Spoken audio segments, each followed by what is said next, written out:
because the idea was to kind of discuss how we can move on from something, but I do think it's important to have a framework of what it is that you want to get over. So that's kind of the gist of it. I have some slides with some video, but ultimately I do want this to be a discussion. So, okay, identity. What is identity? So at its core, identity comes from a Latin word, which translates into essentially sameness, kind of like that's where we get the definition of identical from. But the other definition that I think is really at play here is the one that discusses selfhood, the concept of the self, and all of the characteristics and qualifiers that go into making an individual person. And I also included the Armenian word here because I actually find the Armenian word very interesting. What is it in Armenian? So the Armenian word is inknutun. What? Inknutun. So Inknutun. yeah. And as I was thinking of that word, I couldn't help but also think of another Armenian word that is nuinutun. So nuinutun means sameness. And it's interesting that the English word is derived from the Latin word meaning sameness. In Armenian, inknutun, identity, sounds very similar to another Armenian word meaning sameness. And so I find this important for a couple different reasons. Maybe it's just me looking too much into something, but also the fact that any identity that one has, obviously the self is at the core, cannot exist in a vacuum. So we all have identities that we carry on that are informed by our experiences in life and vice versa. Those experiences then shape our identity. So this concept of being your own person, your own self, but immersed in a reality, in a situation, something like culture that is based upon having some semblance of commonality. So I find that fascinating, and we'll kind of go back to that a little bit. And in the process of looking up, identity and inknutun and different Armenians who have throughout history who have commented on this, I came across a quote that I tried to translate, albeit poorly, from this gentleman named Misak Medzarens, who was a very popular Armenian poet. He lived in Western Armenia, what we now know as Turkey, from the Kharkiv province. He was a part of this movement called Neo-Romanticism. So before the genocide, a couple decades before, there was a movement of literary and cultural renaissance. It was called Zartunk. And so essentially what the genocide did was it put a stop to this. But he was sort of a part of this movement, but what made him so particularly interesting was he died about 7 or 8 years before the genocide from tuberculosis. And he was only 22. But before he died, he published 2 very seminal volumes on poetry, and he never really touched upon the issue of Armenianness and his struggle with Armenianness. His was very much about, being a sick boy who knows he's going to die, but writing love poems to a girl he's never going to get. So I found it fascinating that he says, easily influenced are those without self-esteem who lack a stamp of identity. And this was a man who had almost zero self-esteem. But in his writings, you see like this, you see romanticism, you see obviously he's writing in the Western Armenian language. He is having issues with identity, coming to terms with his mortality, but he's not doing it in an explicitly Armenian way at a time when, we're kind of at the cusp of Armenianness essentially being eradicated in this region. So I just thought it was interesting to include that. So the other word that I discussed in the title was agency. And so this is a funny word because in the United States, in the contemporary context, a lot of people think of like a business when they think of agency, like an advertising agency. But at its core, in the social sciences, they use a definition similar to this: the capacity of individuals to act independently and to make their own free choices. So if you have agency, the idea is that you are in charge of your own actions in a given context, in a given situation. So a lot of philosophers go back and forth. This is obviously a very blanket statement, like there is more to this, but I think if we talk about identity, you cannot disassociate it from agency. Because if you have any sort of concept of who you are and where you fit into the world, that means that you have to have some level of authority over that decision and that perception. So obviously we can talk at great length about these terms kind of more in detail, but to kind of bring it back to the Armenianness, that's, I don't want to focus too much about these next couple points, but I thought I'd throw them out there as possible discussion questions to get to. Like, what does it mean to be an Armenian? What does it mean to be a woman or an American? And I think it's very similar to asking ourselves, what does it mean to be good? What does it mean to be a good person? So not only a person, but now a good person, these qualifiers. And who gets to judge that? Does that ever change? Is it quantifiable? And the other point that I just wanted to make there was, so let's say you then come up with a magic formula of what it is to be this good person. You have, before you can do that, you have to figure out who you are now, because you will not know the work that it takes to get there unless you know where you're starting from. It's almost like having a map to nowhere. You can't get to Germany if you don't know where you are now. Like, no map in the world is going to take you there because they don't know where you are. So, that's kind of the background on the terms. I promise there won't be much more of that. But so where does this all tie in? Identity, agency, I sort of put these two concepts together in the term of collective agency, which is how a lot of people tend to view group dynamics when it comes to issues of, like I mentioned, identity and agency. And I put a couple quotes here from two very famous Soviet Armenian writers. I have the translations here. "O Armenian people, your only salvation is in your united power. And simply with us, it is death who has fallen in love, and we have not been given it voluntarily."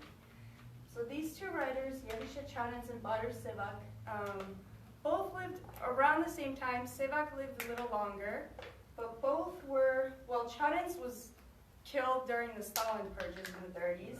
Butters Sevak mysteriously, they say he died in a car accident in the early 70s, but there are a lot of rumors that the Soviet government arranged it. I mean, it's rumors, but they were both very kind of nationalist Armenians in kind of different ways, but they were both very,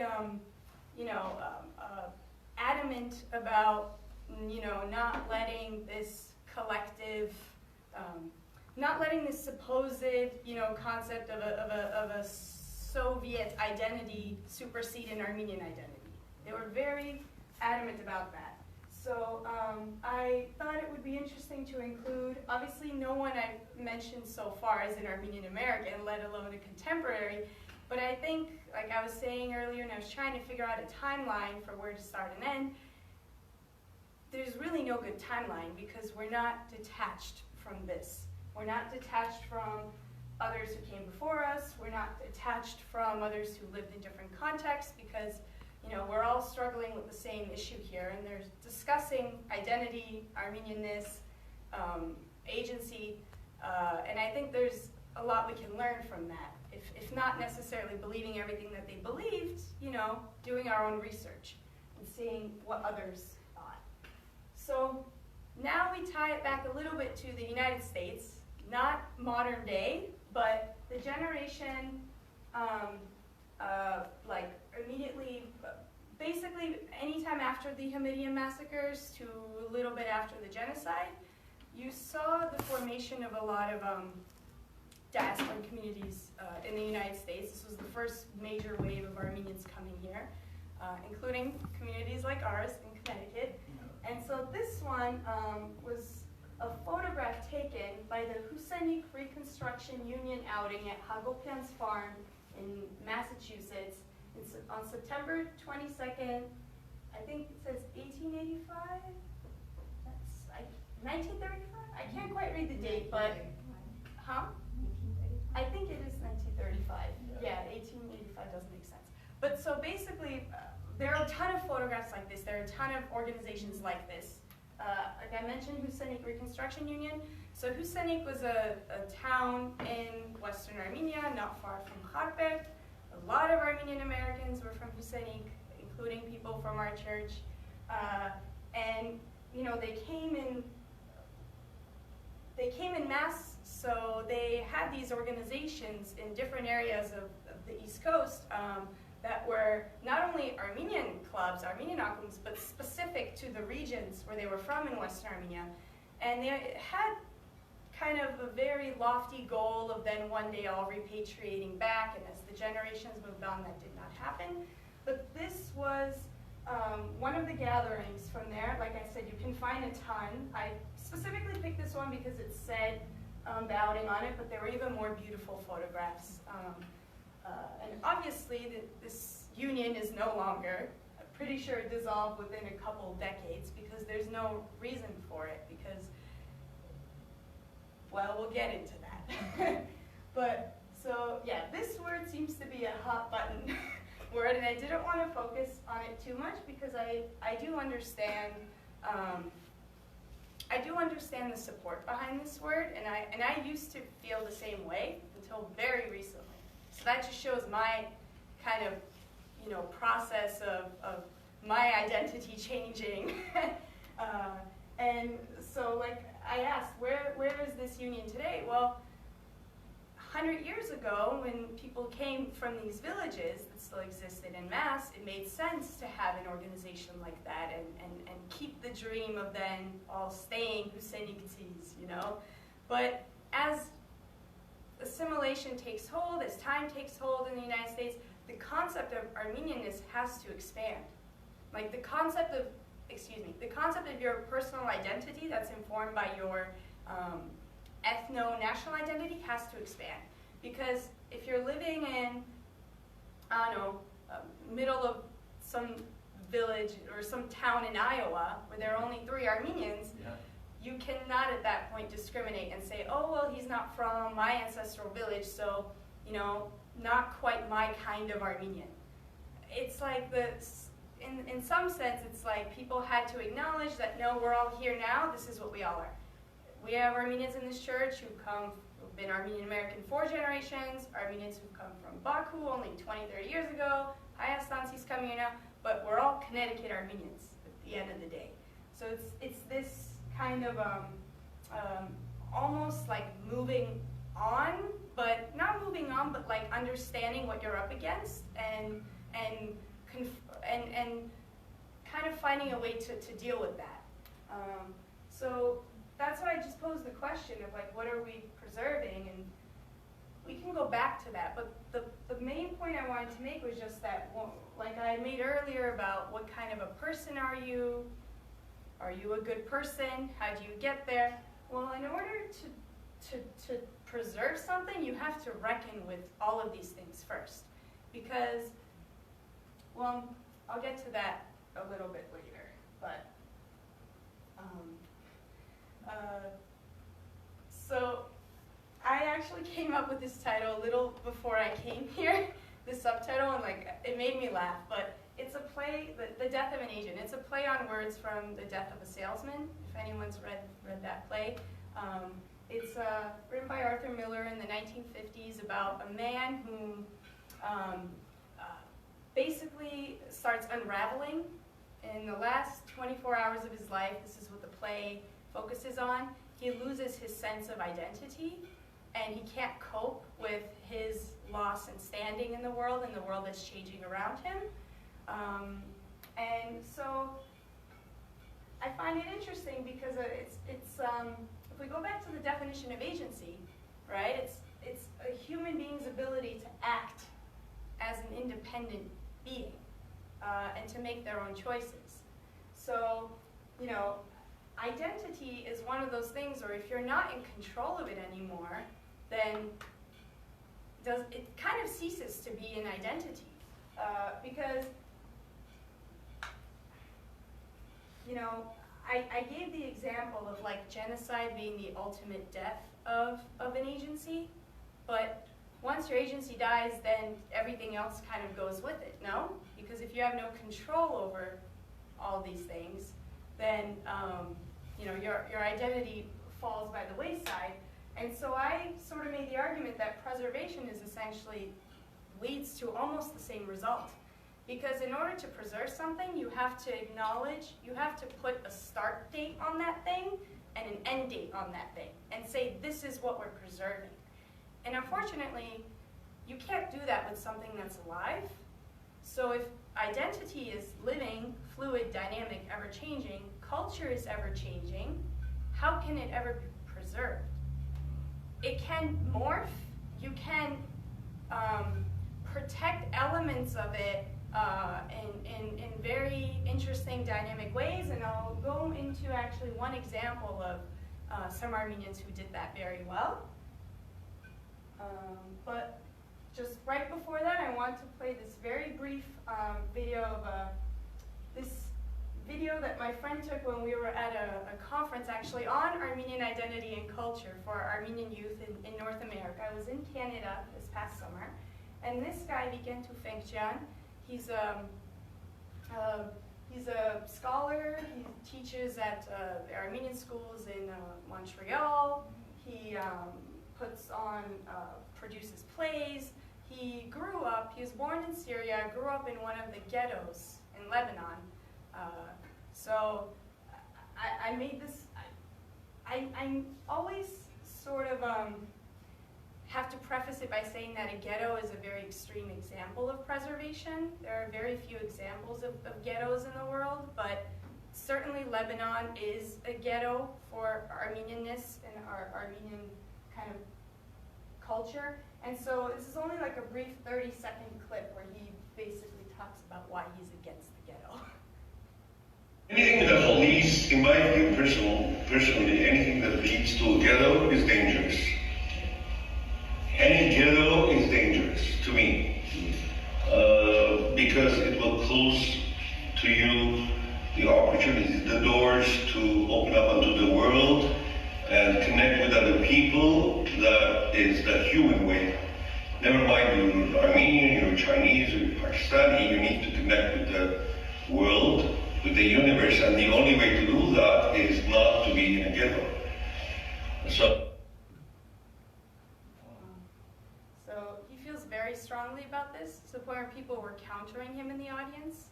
Kids like me who grew up not in a ghetto, but you know, in an environment where it is a struggle to be Armenian. And he makes the same argument, and he says this is a struggle, but completely different. This is trauma 101, telling people that you are not a part of the world around you.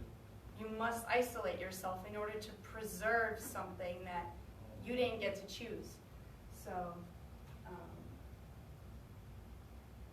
and so this other video that I included actually is, has everyone here heard of the Venice Biennale? It's this art pavilion. It takes place every 2 years. It's really cool. The video I'm about to show is about 4 minutes long. She discusses it, but in 2015 on the Centennial Armenia, every country is represented in this big contemporary art show, and Armenia actually won the award, which was very impressive, and you'll hear a little bit about kind of that presentation, and I hope it plays.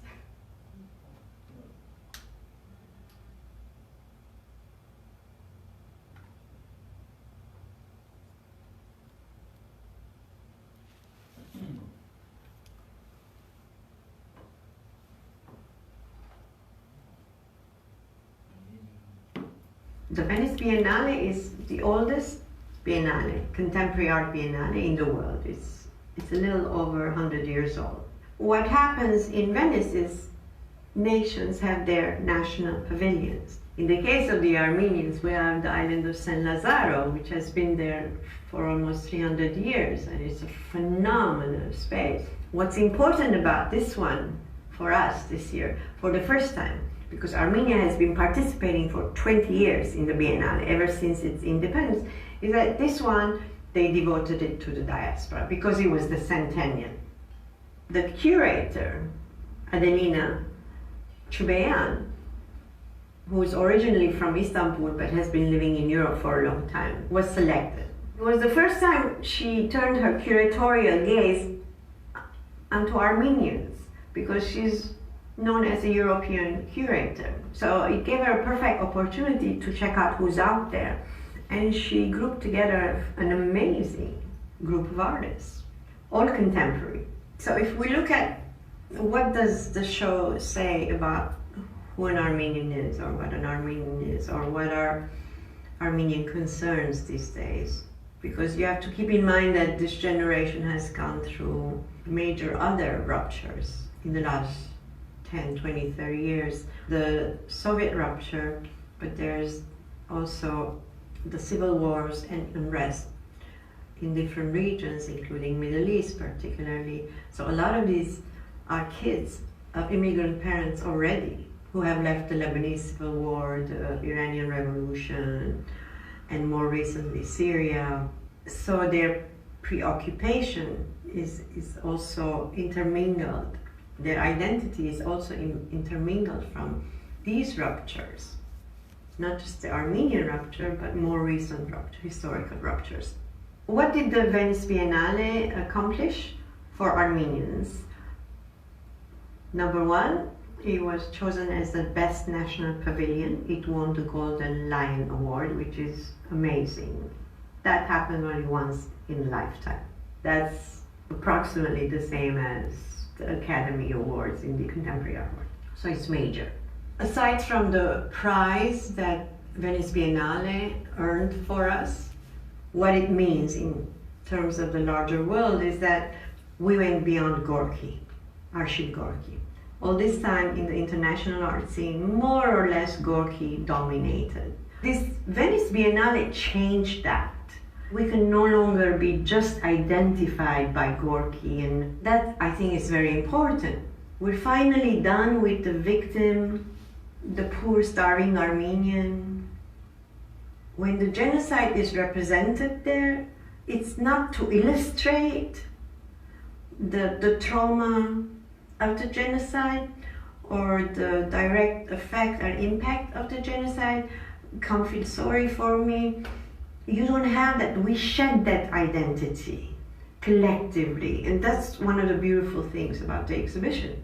The works themselves question and critique that kind of representation, and they open whole other new worlds of what being an Armenian is. So that woman who spoke was Neri Melkonyan. She's a very accomplished curator, art critic, and unfortunately she passed away a couple years ago from a long illness. But basically she just described everything interesting about the Biennale. So obviously it was fascinating because, you know, the 1 year that Armenians got this prize, she says it's the equivalent of like the Oscars in the contemporary art world. She's not kidding, it was huge.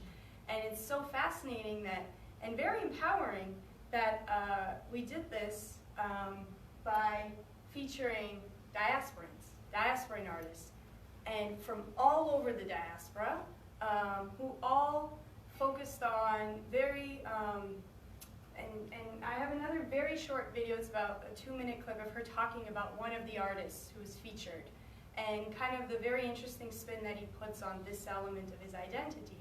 And I find it fascinating to discuss this in the context of art, in the context of something contemporary, in the context of taking something as traumatic and tragic as the genocide, And it's not like they're omitting it or they're refusing to acknowledge it, because that's just as horrible as always talking about it. You have to reckon with, what has happened. But they do it in a way that is like empowering. It shows agency, it shows a search for identity. And obviously that was reflected because they won this huge prize. And as Armenians, as people, we love to be validated, especially by others. So I think that's why I thought it was interesting to include. So this is where she talks. It's a short clip about one of the artists. The curator, Adelina Chubeyan, grouped together an amazing group of artists. There is this Belgian Armenian artist who is originally from Syria, who deals with language in a beautiful way. His name is Mkhitar Garabedian. He's considered a conceptual and a minimalist artist. He works in different media like neon lights, posters to take away. All the 4 works that were represented dealt with language and knowledge production. So he had the neon light piece that was a quote lifted from Kuken Mahari, who was a novelist, a writer that moved from the diaspora to Armenia during the Soviet times, and his works were censored because he wrote a novel that depicted Van, his birthplace, as a place that was still alive, not dead, belonging to the past. So Mkhitar takes a line, Van is alive and the world is alive. So in other words, he equates Van to the world. And he brings that to today.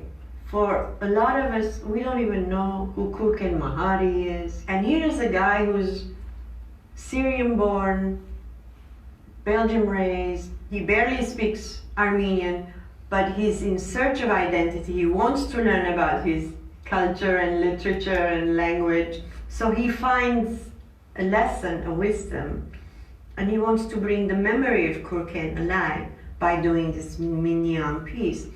And he wants to show the strangeness, the outside of history dimension of Kuken Mahari. And not only Kuken, but the Armenian language itself, and then him as an artist. The world is alive and Van is alive. When I first read that, I almost cried, and I'm almost about to cry now.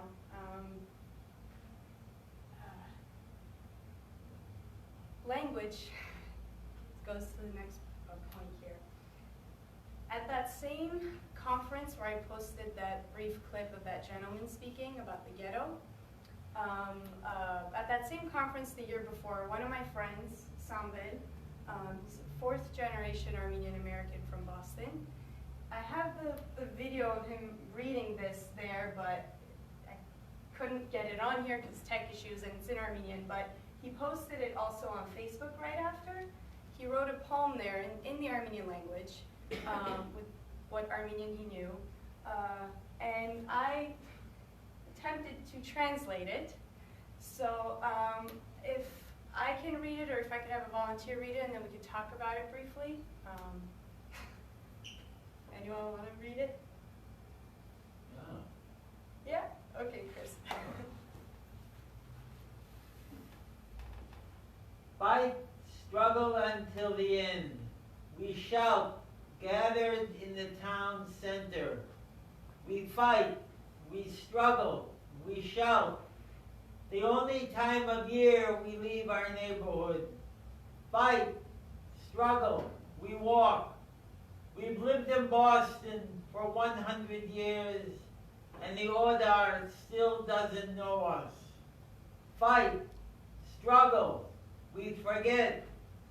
We are not new to this country, but we have not figured out that our culture will always be Odar here.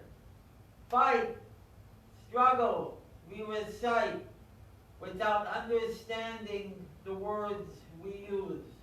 Fight, struggle, we grow smaller. Our current struggle is not the genocide, but being lost. I turn right. I turn left. I am the sole Armenian speaker. Fight, struggle, we learn. The Odar calls me a dirty Arab. The Beirutsi calls me a stupid American. The Hayastansi calls me a Turkish mutt. I speak English with my mom and dad. Same with grandma and grandpa. The struggle is to be Armenian American. Fight, struggle until the end. Thank you. Thank you. Yeah, imagine, they're asking for volunteers to read our little poems in Armenian, and all the kids who grew up going to the Armenian schools, the fancy, nice Armenian schools in Montreal and LA, they're all silent. And this boy, 4th generation from Boston, just goes on up there and just reads this in Armenian. And I should preface this by saying that I've stressed the fact that he's 4th generation, but he speaks Armenian better than I do. To the point where this kid, like, if you use a word he doesn't know, he's like, what did you say? And so he's currently on a 2-year teaching program in France to learn Western Armenian to be able to become an instructor. So it's like very devoted. Language this is one perspective, obviously, but this is someone who took control of his agency. He's like, I live in a community where there's a Saturday school. I'm going to go, and I'm going to eventually become the Saturday school teacher. I'm going to go to this camp in France, and then I'm going to commit to basically just doing this as a job. And so, I should have mentioned the word odar. I refuse to translate it, but it means like foreigner in Armenian, but we use it in many different contexts, and I think he meant it that way, so I didn't want to necessarily, I wanted to leave that in there. So what a powerful poem, right? Yeah. And so another one of my friends, who I've again seen at another one of these conferences, Sarkisyan, he lives in LA, and he's the child of, I believe, Beirutsis. So he's 1st generation, and on Facebook, I posted this a while ago, and I'll just read it. Armenian identity has been a central theme of Garo Paylan's talks. So Garo Paylan is that gentleman on the right. He is one of the only ethnic Armenian members of parliament in Turkey, but he is the only ethnic Armenian member of parliament in Turkey who actually speaks very vocally about his Armenian identity. He's come to the United States. He has even spoken Armenian on the floor of the Turkish parliament. I mean, he's a very interesting gentleman. And so this was a photograph taken at one of the Armenian churches when he was in California. So he continues and he says, Garo tells us Armenian identity flows forward like a river, that Armenian culture is alive and needs to be evolving, not preserved, that we should open our doors to include more of those who identify as Armenian, that you don't need to be Christian to be Armenian, that you don't need to speak Armenian to be Armenian, that Armenian communities do not exist in a vacuum, that our cause connects to other communities, that we have power in coalitions of common cause, that we need to create habitats for Armenian, particularly Western Armenian culture, to flourish again in Western Armenia. Maybe the potential for these habitats exists not only in Western Armenia, but already exists in our diasporan communities. Despite being on different ends of the globe, Paylan is articulating realizations many of us already feel, which provides comfort and company and confirms that these ideas are not in isolation. What is most exciting is this may be a sign that these are identities whose time has come, that as these ideas circulate and continue to percolate, they can reach a critical mass in our collective consciousness and shift a huge paradigm in how we see ourselves. Zartonk. So that Zartonk line is also powerful. Zaftonk means awakening in Armenian, and it refers to, if you recall, I'd mentioned in the beginning, Misak Mitzarmens, a bunch of writers in Western Armenia were part of this like Armenian Renaissance. It was called this, an Armenian literary Renaissance. Well, they called it a Zaftonk. So Garo Pailan, he's a very fascinating fellow, but you know, he is coming from a place where Armenianness is, simply put, it's difficult to be Armenian. In every part of Turkey, Istanbul's no exception, but what distinguishes Garo is that he doesn't even fall into the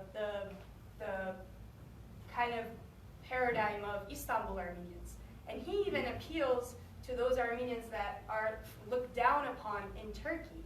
So you know we have hierarchies, well they have them in Turkey as well, and the ones that they look down on are the Islamized Armenians and the hidden Armenians, and the Armenians east of Istanbul who, you know, like we would, being, you know, northerners or east coasters maybe look down on like rednecks or something. That's like their equivalent.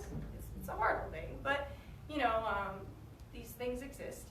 And so he actually says no, they don't fit into your concept of Armenianness because they've had a different lived experience with different difficulties.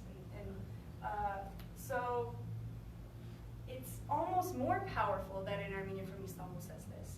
You know, someone like Hrant Dink was saying a very similar thing. And you know, the issue of the biggest tenets, right, of Armenianness that we talk about in the diaspora, things like religion and language. And he's like, well, according to me, it is kind of what, you know, people say it is. So, and I should mention, Garo is not fluent in Armenian, but he has been learning. Hrant Dink as well did not speak Armenian until much later. Komitas Vartapet did not speak Armenian as a child. So these kind of ideas that we have in our head of what the quintessential perfect Armenian is also very much not true. So the other final, I think it's the final word that I wanted to touch on, I mentioned things like identity and agency, and it maybe got a little bit technical, but this one I think Armenians would love. So radical. Personally, I do not view radical to necessarily be a bad thing. I don't think it's the same as extremist or extremism. I think that radical means like thinking outside the box. Radical is, I guess one way to look at it that I couldn't help thinking was we live in a very radical world. And I don't mean that necessarily politically. I mean, as Armenians, to be the first nation in the world to, you know, convert to Christianity was a radical act. To survive genocide was a radical act. To rebuild, to write this poem that my friend did in Boston in Armenian about his identity is a radical act. So I think, you know, something to be said about, you know, taking control. All these things are related, right? Taking control of your agency, one could argue, could be a radical act in this day and age, when we're taught that there's only one way to think or one way to be something. And even though it's not a direct translation, it gets a little dicey. I like thinking about it this way, that the Armenian word for radical, armatakan, like I said, it's not completely accurate, but I like looking into the quite literally, the root of it. The first part of the word armat means roots in Armenian. So it just kind of ties it all back a little bit. It says all these things are connected. And I ended here with another quote from Neri, not from any of the videos, but she had written an article, a very extensive article about the Biennale, where she said, most of the pieces appear as dropouts from the hegemons against which we are in common struggle. So it's this idea again that, you know, there is a commonality here, there is a struggle here, but it's like a welcome struggle because it's a struggle that one has come to the idea on their own. One has come to it through love. The emphasis on language earlier was all couched in love. It was not an obligation for these people to talk about writing in the Armenian language. My friend, his lament is that there aren't more people like him who love the language, who want to learn it. His lament is not pitting others against each other and saying, you don't speak Armenian, you're not Armenian. Members of his own family fall in that camp. So that's not where he's coming from. And that's precisely why I think it's so powerful. And so I think Neri says it best. I'll just end. I took a very brief, I trimmed the clip of her actually just talking about, about this Biennale and just kind of what she learned from it.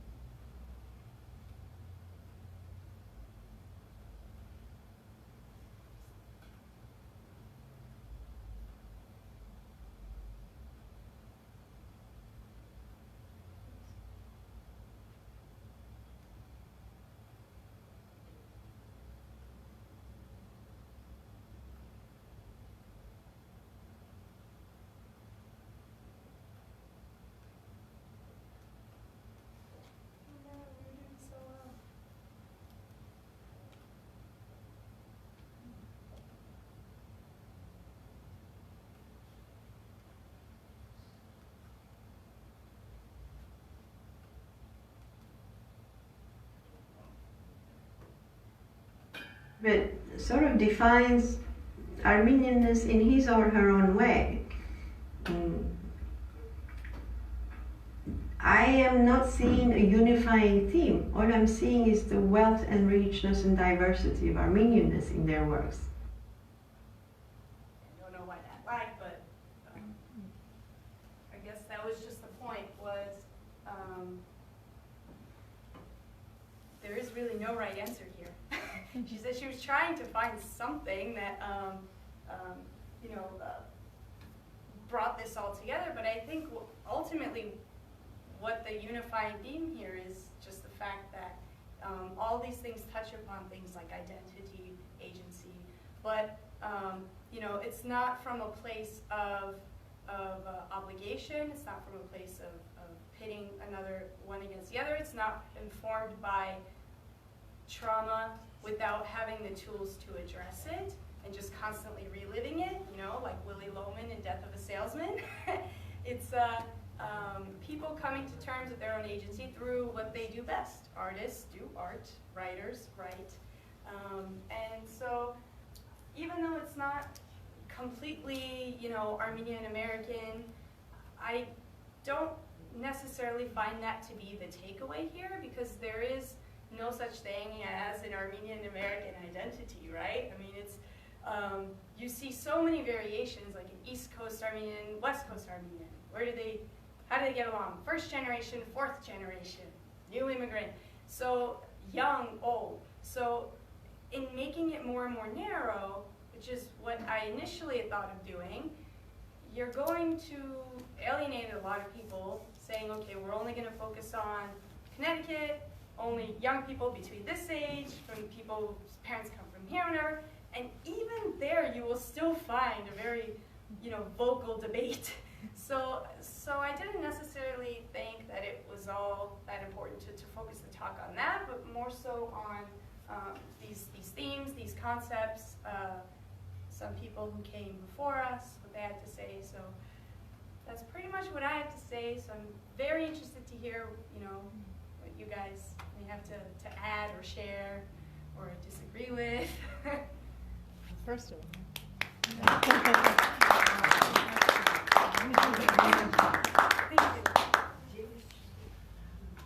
Wow, that's a lot to start. I just feel like it's so refreshing, because I feel like it makes the first thing I thought of towards the end as you were wrapping up, especially the last thing with the art, is that, just like art, no two things, if you give an assignment to children or adults or anything, they're going to come out with very different products. I feel like no two, maybe even Armenians are going to look alike, whether it's, on any level, and how we all, that being Armenian doesn't have to look the same. And that's so refreshing, because I think you're right. I think we do tend to try and think, oh, I have to maybe go to church, or I have to, whatever it is, whatever you think you have, well, whatever you think you maybe have to do or be, or, that's not, at the end of the day, that's not, that's limiting. Mm-hmm. And that maybe it brings, in just talking out loud and thinking about it, kind of brings me back to one of your first slides where you said, well, what does it mean to be not just a person, but maybe a good person, not just an Armenian, but maybe a, however you want to try and define it. But then even when you think it's maybe one way, if you really think it through and do some research and do context and really connect all the dots, it's much broader and should be that way. I feel like you really made a good case for that. I don't disagree. Because I feel like, especially in today's world where, we don't live on an island, like you said. We might think we do, and we do in our heads, and maybe even our communities a little bit, but in order to survive, that's not the way, that's not the best way. Just like, so with the word trauma, so I was telling Lily what struck me about her title was the use of trauma, and I thought, oh, this is interesting, because working with special needs kids, part of our training is understanding trauma, so that we can approach kids in a way that's, you can't approach a child in a harsh way if you want them to be able to learn when they've had maybe trauma in their lives. And really, we've all had trauma in our lives, whether they say with a small t or a big T, some bigger than others, but we all come with some kind of trauma, either in our own lives, in maybe a parent's life, or generationally, like in Armenian people. So there is that, and how do we move past it? Because if we just cycle in it all the time, like being a victim, that's not how we grow and learn. So that it is based on having adults and role models to help us kind of overcome it with, maybe it's a faith or God or love or whatever it is. And it's interesting because actually I just was talking with a teacher today who said at a training she recently went to, they showed a clip of Oprah talking with someone, and they were talking about the subject of trauma. Mm-hmm. and in her life, because she had a lot of trauma in her life, and she said, it's not always the people that you're directly put with. It's not always your maybe family or people who you think are going to heal you, because they have their own issues. They're not. But sometimes it can be a teacher. It can be you never know who's going to be that person. So for us now in going through this, maybe it's not our communities that's going to heal us. Maybe it is,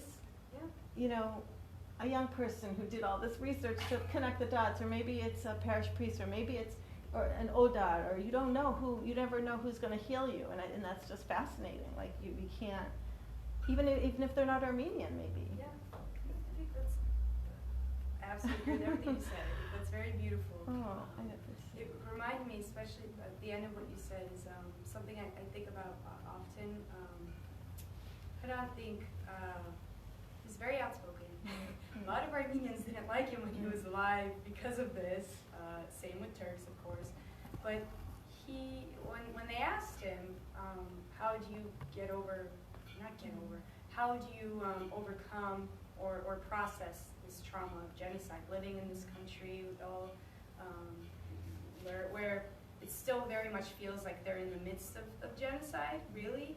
And he says, ultimately, in the diaspora, Armenians think that the solution is to figure it out amongst themselves, away from the perpetrator. And in Turkey, they think, well, they're not here, brush it under the rug. And he says, both are bad. The solution for each other is the other. So he says, essentially, the medicine for the Armenian is the Turk, and for the Turk, the Armenian. It's kind of like,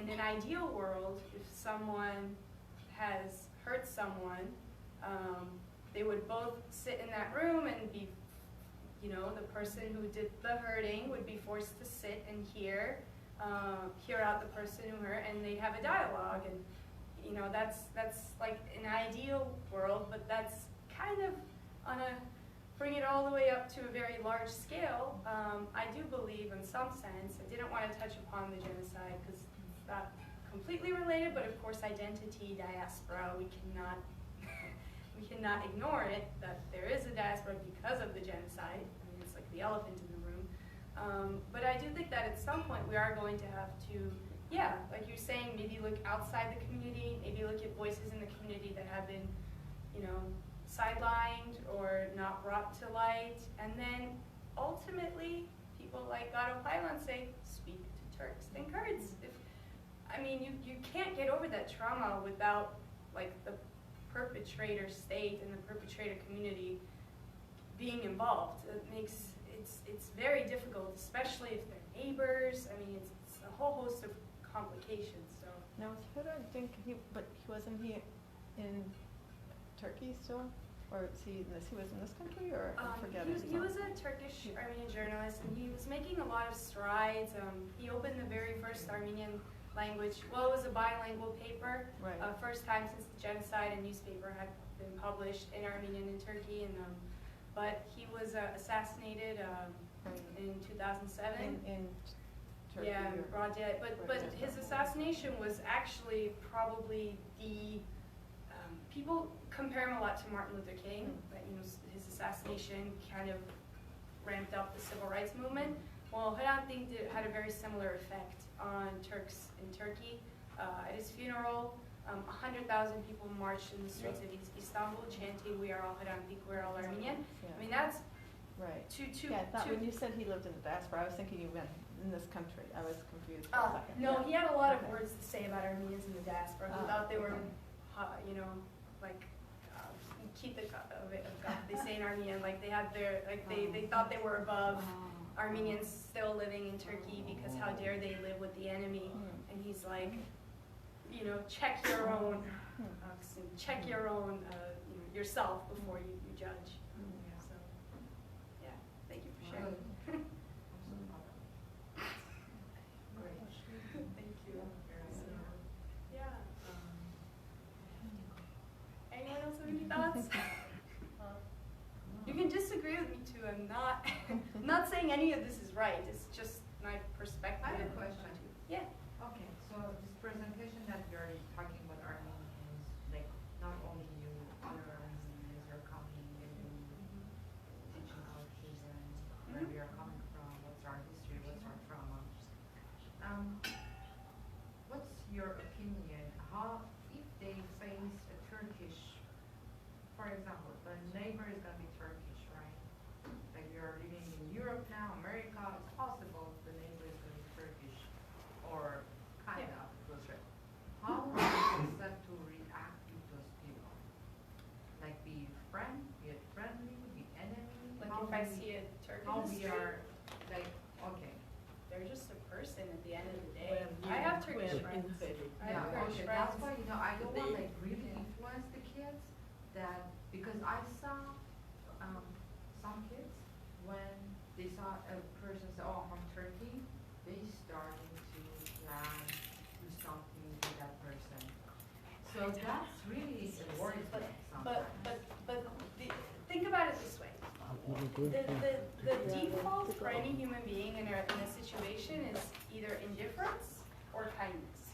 That's the default. If you meet a random person on the street you don't know, you're going to be either indifferent or you're going to be nice. You're not going to be angry and mean and let alone violent or belligerent unless there's something deeper there that's weighing on you. So in this case, this is trauma. Thanks for coming. Yeah. I'm going to be next week. Thanks for coming. Thank you. Like That was I great. noticed Thank you. that adults or parents, they really influence the kids that this is like radical way to treat these people. Extremist. Yeah. Yeah, okay. Yeah. I think, again, it's just generational trauma. And I think, if anything, it makes sense that it would be of ignorance. It make even more sense maybe if it were the grandparents, because these are people who, like community, or like some like for like like Armenian community are talking and make the kids more like aggressive about the situation.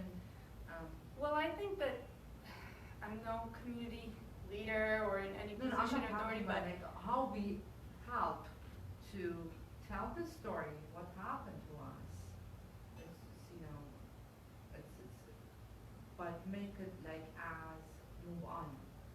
Right. Instead of like digging again.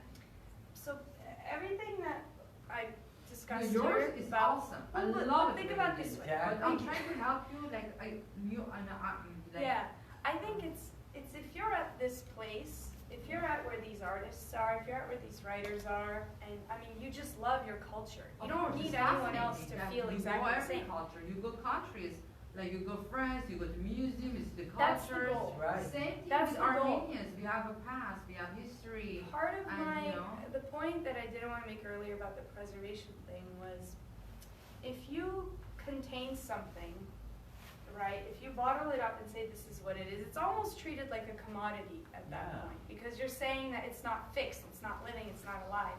So if you're doing that, you kind of run with me here. What you're effectively doing is you're creating hierarchies now. Because think about it, now there are going to be people who feel like they have a greater claim to that thing. So this person speaks better Armenian, they're more Armenian, according to this model. And so the thing about these people who are narrow, closed-minded, I think, again, to not judge these people because everyone is at a place where they are because of their situation and the context, and everyone evolves, but ultimately it's because they have a complex. They don't feel confident enough in their own identity because they're struggling against something, oftentimes against their own choosing, right? Here's where the agency comes in. If you feel like you're in charge of your identity, you're in charge of your decisions, you're comfortable with being an Armenian, being a human being, Yeah. you're not going to have that violent reaction against that person. But the only exception to that would be the generation who suffered the trauma itself. And we are not that generation. No. We are at this point 4 generations removed from that. Yeah. So we can't even argue that it's the children of those people who suffered this trauma and they're doing they're sticking up for their parent who they saw suffer. That makes a lot of sense.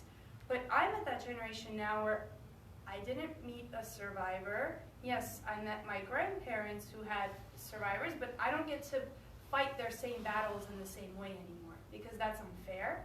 That means that I'm stuck in a place where they were over 100 years ago, and that's unfair to them and their legacy because if they were given all the benefits and the privilege of living the context I've lived in, comfortable life with an education, all this stuff, I'm sure they would have accomplished just as much, if not more than me.